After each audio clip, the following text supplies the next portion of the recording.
चला परत एकदा स्वागत आहे सगळ्यांचे. नवीन वर्षाच्या हार्दिक हार्दिक शुभेच्छा. गुढीपाडव्याचे पण हार्दिक शुभेच्छा सर्वांना. चला आजचा विषय शेती. शेती नाही त्याच्यात बादबदारे आलेच. चला तर मग काय शेतकरी राजे काय चालू आहे सध्या तुमच्याकडं, आमच्याकडं, माझ्या माहेरी, सासरी, मामाच्या गावाला, बहिणीच्या गावाला तेच आहे. सगळी शेती सोडायची, ऐन बंधाऱ्यात जाऊन गुतायचं नाही का.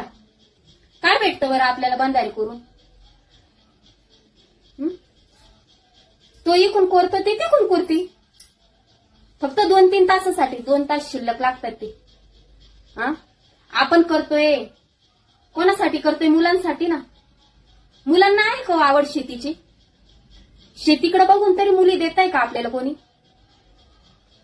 ह्याच कारणामुळे मुली भेटत नाहीये. आपलं शेतीची मशागत लांबच असते, पण या बांधबांधाऱ्यामुळे आपली मनस्थिती जागेवर नाहीये आता सध्या. काहींचे तर जीव गेले बांधबांधाऱ्यामुळं. बघतो ना 2-3 दिवसाला व्हिडिओ असतात फेसबुकला, युट्यूबला, बातम्यावर. अशी असते का भाऊ की प्रत्येकाच्या गावाला आहे हो.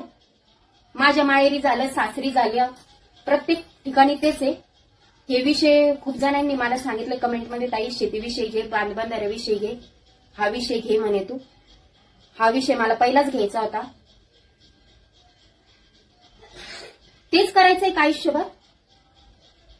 किरकिरीतच आयुष्य घालायचं. बांधबांधारे कोरायचे, भांडायचं, दगड घेऊन पळायचं, कोणाला मारायचं, कोणाची पाऊल वाट असली का दगड टाकून द्यायचे. जुने लोक नव्हते जात का? जुने लोक त्याच वाटेहून जात होते. जुने लोक पण सगळे गोडीत समाधानी राहिले. त्याचे होते का भांडणं? केवढे बंधारे होते पहिले. शेजारचा जर वावरत असलं तर दिसत होता का आपल्याला?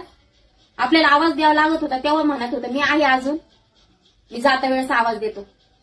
अहो 1 पाऊल सुद्धा बंधाऱ्यावर मात नाही. इतकं छोटे छोटे बंधारे केले तरी सुखी आहे का तुम्ही एवढे बंधारे करून? का करायचं आपण असं? काय भेटणार आहे? कोणी नेलंय का वरती असं बांधून ग थोडं? मेल्याच्या नंतर नेणार आहे कोणी मड्यावर बांधून? सांगा तुम्ही मला. आपण ज्याच्यासाठी करतो एवढी धडपड, ज्याच्यासाठी थोडं हित आपण बंधारे करतोय, त्याला आहे का किंमत? त्याला आहे शेतीची आवड? आणि शेतीत तुम्ही तरी ठेवणार आहे का त्याला? आता मुलगी बघायची म्हणल्यावर त्याला शेती तरी पाहिजेच. मुलगा सिटीत पाहिजे, त्याला घर पाहिजे. तो राहणार आहे का? तुम्ही काय केलं, कसं केलं?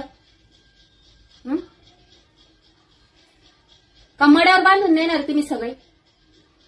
या 4 दोघांनी नेले बुवा सगळी शेती, बांधून नेली वरती थाटलाय संसार. असं पण नाहीये.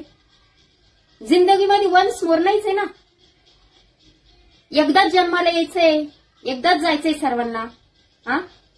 सगळं किरकिरीतच आयुष्य घालायचंय तुम्हाला. अहो मला तर जायची गरज नाही पडले, पण असंच मी एक वकील आहेत, पोलीस स्टेशनला आमचा संपर्क पडला होता जायचा. शेतकरी ग्रामीण भागातले होते 2 जण. तर म्हणे अहो आमच्या बांधबांधाऱ्यामुळे 1 एकर शेती गेली म्हणे. ज्या वकिलाकडे आमचे केस दिली होती म्हणे लढायला, तेव्हा ते वारं आलं तर उडून जाईन असा वकील होता म्हणे तो. 1 वर्षातच त्यांनी घरदार बांधले, तब्येत सुधारली. का बरं? तुमच्या भांडणामुळे ना.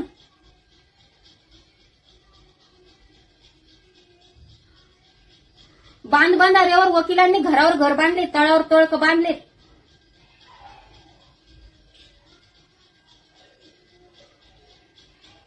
काय म्हणता ना, दोघीचे मांजरीचे भांडण, त्याच्यात माकडाचा फायदा. गोष्ट ऐकली ना तुम्ही?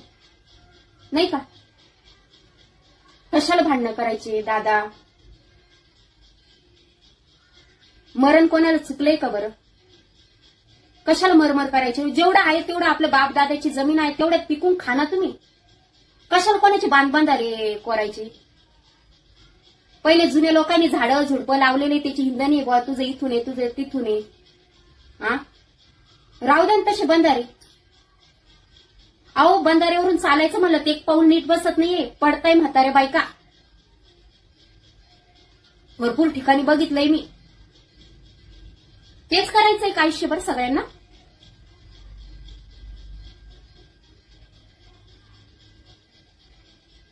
आपली भरपूर 3-4 एकर शेती पडली, त्याच्यात तुम्ही मशागत करा ना. तिथं कशाला टिकाव फावडं चालवताय, कशाला ते 4-2 हात काढताय, काय गरज पडली. मरण चुकत नसतं, मरण कधी पण.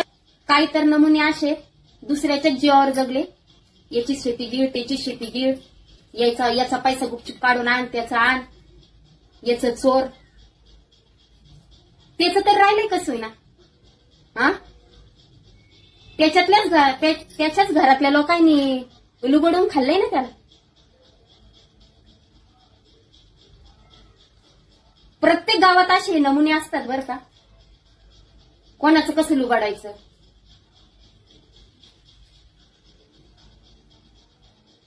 त्याची भंगार झाली जिंदगी, राहिले का त्यांच्याजवळ काही. त्याच्यामुळे बाबा कोणाचे काय म्हणतो आपण, कोणाचे पैसे बुडू नये, कोणाचे काही हिश्श्याचं घेऊ नये, कारण की वर जाऊन फेडायचं काम नाही. आता या हातानं करायचं, या हातानं फेडायचंय. हाय त्या गोष्टीत समाधानी राहायला शिका ना तुम्ही. कशाला दुसऱ्याचा घास वाढायला बघताय, कोणासाठी करताय ते. आपण काही परमनंट नाही आलंय इथं, आपल्याला पण मरण आहे म्हणून जगा तुम्ही. तुम्हाला कळण जगण्याची किंमत. आपलं नाव घेतलं पाहिजे मेल्याच्या नंतर, माहिती का.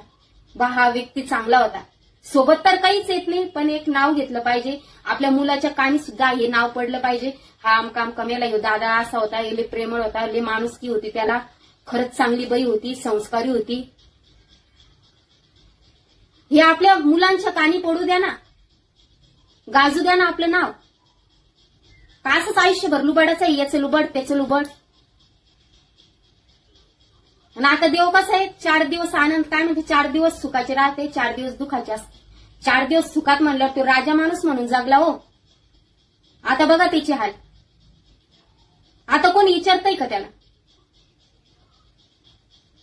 त्याच्यामुळं कोणाची हिश्श्याचं घेऊ नये. भरपूर गावात असे नमुने, सावकार बनून भरपूर शेती लुबडली, भरपूर काही झालं, पण ते परत त्याच जागी आले. त्यांचे काय म्हणते, त्याच्याच घरातल्या लोकांनी त्याचे लचके तोडले. त्याची चालते खेळणारच ना. या गुरुनच शिकवेलं ना चेल्यांना, जैशी करणी वैसी भरणी, नाही का. एवढंच सांगायचंय बाबा, आपल्या जे बापदादांनी कमवलेले त्याच्यातच खा, त्याच्यातच पिकवा, त्याच्यातच समाधानी राहा, कोणाचे लुबाडण्याचा प्रयत्न करू नका. हेच बोलायचंय मला. श्री स्वामी समर्थ, रामकृष्ण हरी. घ्या काळजी सर्व.